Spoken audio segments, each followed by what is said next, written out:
माननीय हेमंत सोरेन जी के नेतृत्व में जो सरकार चल रही है, आपको भी मालूम है एक परिवार की सरकार चल रही है। चूंकि उनकी अर्धांगिनी एक स्त्री है, इसीलिए हम टिप्पणी विशेष नहीं करेंगे। चूंकि मेरा एक मर्यादा है, हम स्त्री चाहे वो विधायक सांसद, हम विशेष टिप्पणी विशेष तीखी आलोचना नहीं करते हैं। लेकिन कुछ सच्चाई आप भी देखे होंगे, कुछ चीजें आप भी देखे होंगे जो प्रोटोकॉल के अनुसार नहीं है। आप बहुत सारे कार्यक्रम देखे होंगे, बहुत सारी तस्वीरें आपके सामने आई होंगी कि महामहिम बैठे हैं, बगल में मुख्यमंत्री बैठे हैं, बगल में उनकी अर्धांगिनी बैठी हैं। मैं उन पर टिप्पणी नहीं कर रहा हूं, लेकिन प्रोटोकॉल और मर्यादा के हिसाब से उचित नहीं है, क्योंकि एक विधायक है और जो बाकी विधायकों का सम्मान है वो सम्मान उनको भी मिलना चाहिए। लेकिन बिल्कुल उसके दूरे हटके राजतंत्र जैसा परिदृश्य देखने को मिलता है, ये तस्वीरों में आपने देखा होगा। महामहिम के बगल में माननीय मुख्यमंत्री बैठ सकते हैं, माननीय स्पीकर भी बैठ सकते हैं, ये प्रोटोकॉल है। लेकिन गांडे विधायिका अगर बैठ रही हैं तो वो लोकतंत्र का नहीं, राजतंत्र का प्रतीक है। मैं ये तो आपको समझ में आनी चाहिए। एक परिवार के अलावा कोई विशेष ना उन्नति हो रहा है, ना उत्थान हो रहा है। आज आदिवासी सरकार कहने वाले, आदिवासी तो लगातार सड़कों पे है, आदिवासी समूह लगातार सड़कों पे है। चूंकि बेशक उनको विरासत में राजगद्दी माननीय महोदय को मिल गया है, लेकिन विजन कहां से लेके आएंगे? विजन वो कहां से लेके आएंगे? उसमें भारी कमी रही। राजगद्दी तो उनको मिल गई, चूंकि निसंदेह उनके पिताजी आंदोलनकारी है, सर्वसहमति से आंदोलनकारी है, उसमें कोई दो राय नहीं है। लेकिन उनको तो विरासत में मिला, विरासत में गद्दी तो साहब जी को मिल गई। लेकिन इस राज्य को गति से कैसे बढ़ाना है वो आपके सामने है। एक भी परीक्षा का परिणाम इस राज्य में बिना किसी विवाद के प्रकाशित ही नहीं होता है। एक भी नियुक्ति इस राज्य में बिना किसी विवाद के दिया ही नहीं जाता। जब लहू बहाने का समय आया, जब इस राज्य को गढ़ने का समय आया, जिस राज्य को अलग करने का समय आया, तो झारखंड के लोगों ने आंदोलन किया, झारखंड के लोगों ने अपने सर कटवा लिए, झारखंड के लोगों ने अपने बच्चों को यतीम होने तक छोड़ दिया कि तुम्हारा कुछ हो जाए, इस राज्य को बनाना है। लेकिन जब राज मिल गया तो फिर उन्हीं के हाथों में सत्ता की चाबी। बस केवल नक्शे से काटकर हमने बिहार का एक हिस्सा लिया है, उसे संवैधानिक रूप से बिहार राज्य पुनर्गठन अधिनियम के तहत एक नया नाम झारखंड दिया है। लेकिन ये कड़वी सच्चाई है कि चलाने वाले वही लोग हैं जो झारखंड राज्य देना नहीं चाहते थे। सबसे कड़वी सच्चाई यही है, चाहे किसी की सरकार आए, एनडीए के नेतृत्व में सरकार आए, पीछे से पर्दे के पीछे से चलाने वाले लोग वही रहे। और जब आज इंडिया यानी जेएमएम के नेतृत्व की सरकार में आई है, पर्दे के पीछे से चलाने वाले वही लोग हैं जो झारखंड राज्य नहीं देना चाहते थे।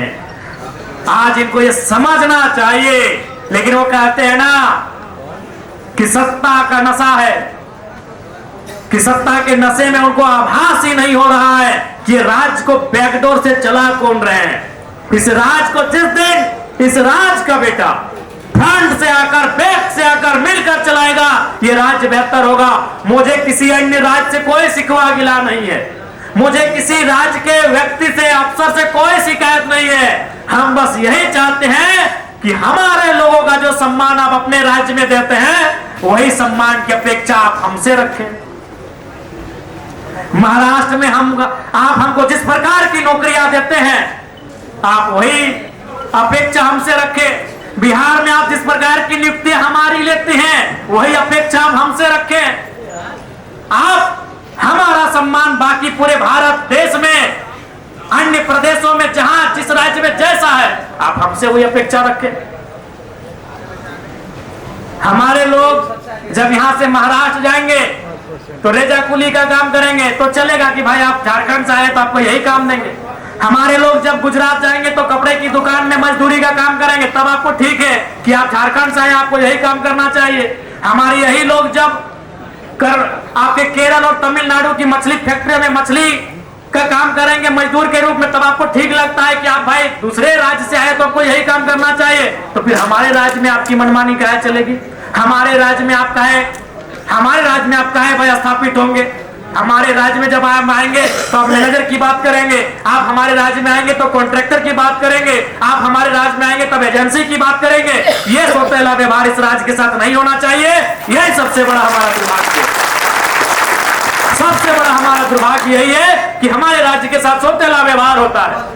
हमारे लोग जब अन्य प्रदेशों में जाते हैं तो निसंदेह उस प्रदेश में हमें जैसा काम मिलता है, जैसा रोजी रोजगार मिलता है, वो स्वीकार करते हैं, क्योंकि हमारा वो प्रदेश नहीं है, वो हमें ठिकाना दे रहा है। लेकिन यही लोग जब हमारे प्रदेश में आते हैं तो फिर ये उनकी हवा उल्टा बहती है। इसलिए आज आत्मचिंतन करने की आवश्यकता है, आज आत्ममंथन करने की आवश्यकता है कि इस राज्य को लेकर कहां जाना है। और मुझे पूर्ण विश्वास है जिस दिन हमारे राजनीतिक दल से विधायकों की संख्या बढ़ेगी, माननीय सदस्यों की संख्या बढ़ेगी, जरूर इस राज्य में बदलाव होगा। और आपको 6 महीना के कार्यकाल में और एक विधानसभा के सत्र में आपको दिखा दिया है कि विधायक का पावर क्या होता है। ये करना नहीं चाहते हैं। मैं आपको बताना चाहूंगा 26 स्टूडेंट उनका रजिस्ट्रेशन में गड़बड़ी था। हमारे एक हस्ताक्षर से 6 घंटा के लिए साइट खुला, उनका 2600 का पुनः रजिस्ट्रेशन हो गया। ये एक एमएलए की ताकत होती है। लेकिन ये लोग करना नहीं चाहते हैं। ये लोग करना नहीं चाहते, चूंकि इसलिए नहीं करना चाहते हैं चूंकि ये जानते हैं कि चुनाव हम समीकरण से जीत के आए हैं। जनता हमको वोट देगी ही देगी, जनता हमको वोट देगी ही देगी। इस माइंडसेट से चुनाव जीत के आते हैं। लेकिन उसके विपरीत हमारा स्थिति अलग है। हमको मालूम है कि हम लोग अच्छा नहीं करेंगे तो अगला बार पता नहीं हम लोग को जनता वोट भी देगी कि नहीं, क्योंकि हम लोग तीसरी पार्टी के रूप में आए हैं, थर्ड फ्रंट के रूप में आए हैं। तो हम लोग इस बात को जानते हैं। इसलिए आज कहीं भी रहे, कैसी भी रहे, किसी भी क्षेत्र की रहे, हम लोग का प्रयास होता है कि जनता की समस्याओं को सुने और उसका निराकरण करें। आज पलामू की धरती इतना गौरवशाली और गरिमामय इतिहास रहा है, लेकिन आज अन्य जिलों की तरह पलामू क्षेत्र की भी स्थिति जो है वो कहीं ना कहीं दिन ब दिन बदसूरत होते जा रही है। आज आवश्यकता है सरकार को इस क्षेत्र में रोजगार सृजन करने की।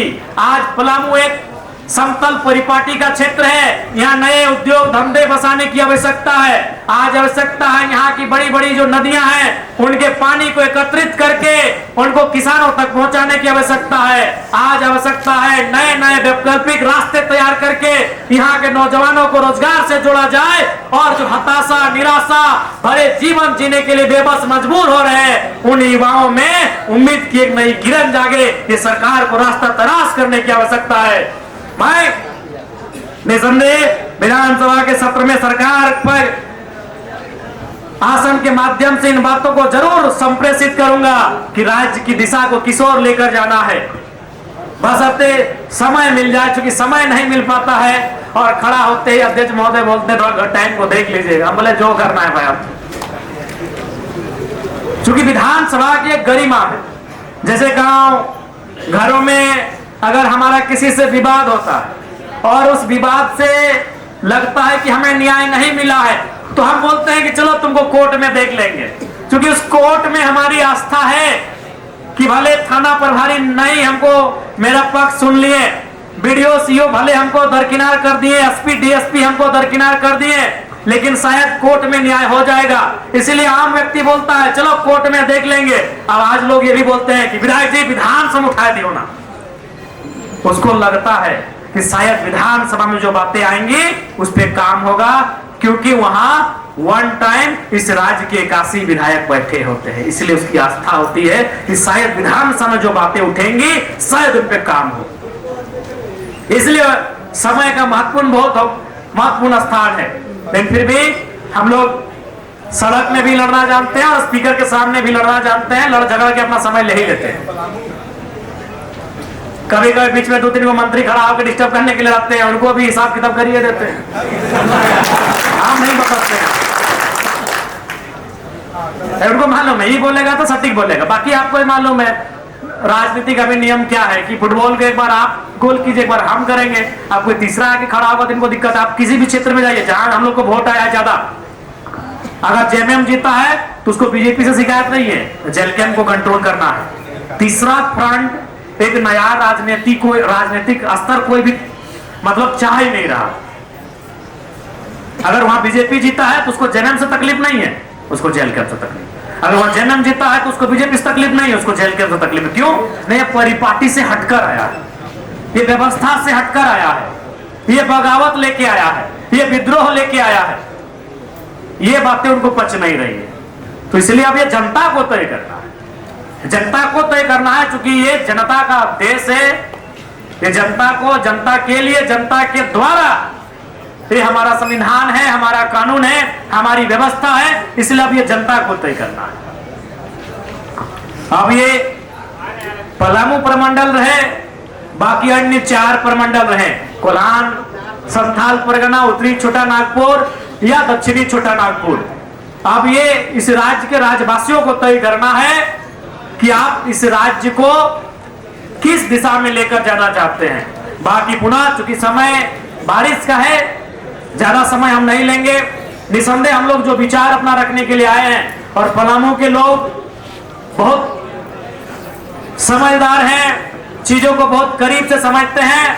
आप परखने में माहिर हैं, आप समझने में माहिर हैं, आपको समझ में आ रहा है कि करना क्या चाहिए और ना करना चाहिए क्या, यह आपको भली भांति समझ में आ रहा है।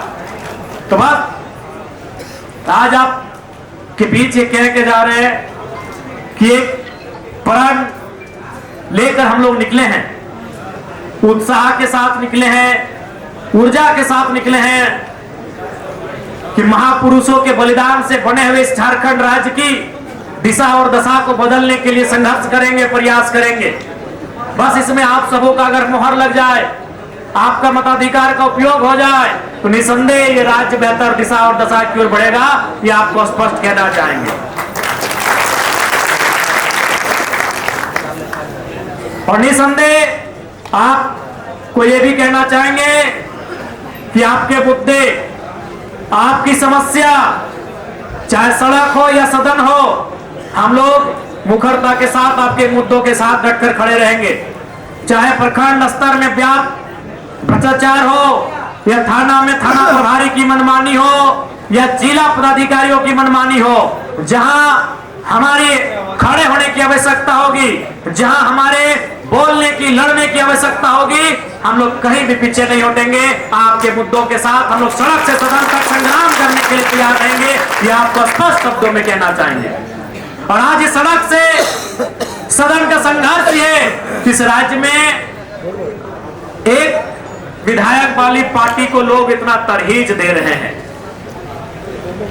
ये हमारे संघर्ष का ही परिणाम है। और निसंदेह हम लोग अपने संघर्ष के परिणाम, संघर्ष पर से कभी पीछे नहीं हटेंगे। अगर हटने का होता तो हम लोग लोकसभा चुनाव से पहले बहुत सारी चीजें ऐसे आई जिनसे हम लोग समझौता कर लिए होते, लेकिन आज हम लोग का अध्याय यही है कि झारखंड की जो विषय वस्तु है उनको बदला कैसे जाए।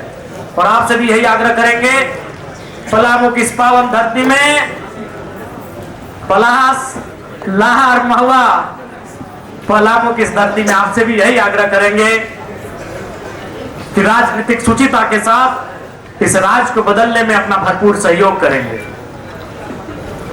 क्योंकि बारिश का दिन है और हम तो सबसे पहले यही हमारी प्रार्थना होगी कि बारिश बहुत अच्छी हो, ताकि पलामू के साथ साथ झारखंड और भारत देश के किसान अपने खेतों की बुआई कर सके, धान की रोपाई कर सके। क्योंकि हमारा आसरा ही धान है, हमारा आसरा ही खेती है, तो ये हम जरूर प्रार्थना करेंगे कि वर्षा ठीक ठाक हो, आप खेती ठीक ठाक करें। क्योंकि सरकार की जब बात आएगी, राजनीति की बात आएगी, तो अब कृषि को इग्नोर थोड़ी कर सकते हैं। जिस दिन कृषि सशक्त हो जाएगी, जिस दिन खेती बाड़ी सशक्त हो जाएगी, बेरोजगारी तो आधे ऐसे कम हो जाएगी। आज जब कृषि बिल आया था भारत देश में, तो बहुत सारे लोगों ने कहा कि विरोध करने वाले किसान केवल पंजाब और हरियाणा के हैं। लेकिन क्या कभी आपने स्टडी किया कि हरियाणा और पंजाब के किसान क्यों विरोध किए? क्योंकि देश में हरियाणा और पंजाब के किसान ही ऐसे हैं जो खेती करके बिजनेस की टक्कर देते हैं। हरियाणा और पंजाब के किसान ही ऐसे हैं जो खेती के माध्यम से बिजनेस को टक्कर देते हैं। ईमानदारी से बोली, हम भी किसान घर धिया पुता लागे खेती करके की कर रहा 6 महीना। हम लोग खेती जिंदा रहने के लिए करते हैं, हम लोग खेती अपने परिवार का पेट भरने के लिए करते हैं। तो इसीलिए उस आंदोलन में हरियाणा और पंजाब के किसान थे, क्योंकि वो खेती करके मर्सिडीज खरीद सकते हैं, वो खेती करके स्कॉर्पियो खरीद सकते हैं, वो खेती करके घर बना सकते हैं। हम लोग खेती करके ना गाड़ी खरीद सकते हैं, ना खेती करके हम लोग घर बना सकते हैं, ना खेती करके बच्चा को पढ़ा सकते हैं। हम लोग खेती करके केवल पेट भर सकते हैं। इसीलिए आवश्यकता भी है कि झारखंड की खेती की जो सिस्टम है, झारखंड की जो कृषि पद्धति है, उसको भी बदलने की है, ताकि झारखंड के भी किसान खेती करके उद्योग का मुकाबला कर पाए, झारखंड के किसान व्यापार का मुकाबला कर पाए खेती करके। इसके लिए भी आवश्यकता है कि किसानों को उन्नत बनाने की दिशा में सरकार को चिंतन करने की आवश्यकता है, और राज्य के किसानों को भी चिंतन करने की आवश्यकता है कि खेती से हमें मिल क्या रहा है।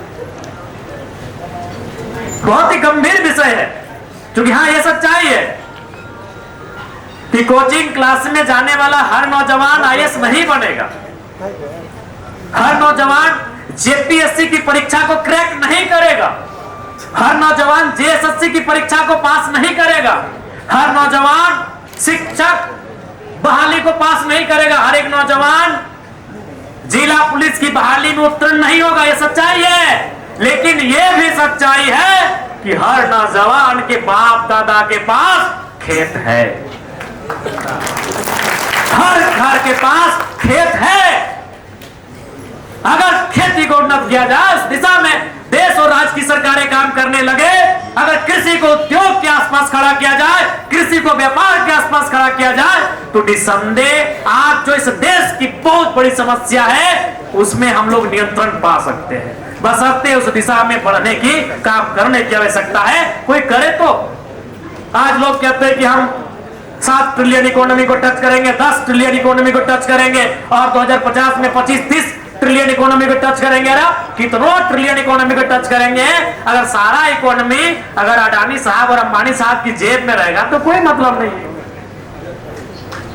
आप कितना भी ट्रिलियन इकोनॉमी को अचीव कर ले। इसलिए हम लोग अगर राजनीति में जितना मजबूत होंगे, कृषि हम लोग का बहुत ही महत्वपूर्ण स्थान रहेगा कृषि में सुधार करने, क्योंकि कृषि एक ऐसा क्षेत्र है जिससे हम लोग बहुत दूर तक ले जा सकते हैं, बहुत कुछ कर सकते हैं। तो पुनः पलामू के किसान भाइयों को खुशी मिले, वर्षा ठीक ठाक रात को आए तो अच्छी बूंदा बूंदी बारिश हुई है।